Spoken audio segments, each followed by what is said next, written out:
السلام علیکم ورحمۃ اللہ وبرکاتہ۔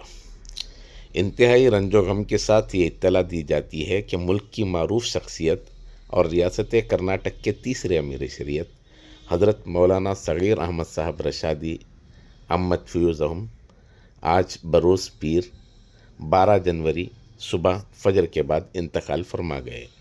انا للہ و انا الیہ راجعون۔ نماز جنازہ 13 جنوری صبح 10 بجے دارالعلوم سبیل الرشاد میں ادا کی جائے گی اور تدفین بھی وہیں عمل میں آئے گی۔ اس سے قبل آج بروز پیر صبح 10 بجے ایوان ابو سعود میں دارالعلوم سبیل الرشاد میں دیدار کے لیے رکھا جائے گا۔ یقیناً حضرت کا انتقال نہ صرف ریاست کرناٹک بلکہ ملک کے لیے ایک عظیم نقصان ہے۔ دعا ہے کہ اللہ تعالی حضرت کی کامل مغفرت فرمائے اور آپ کے درجات بلند ہوں۔ السلام علیکم۔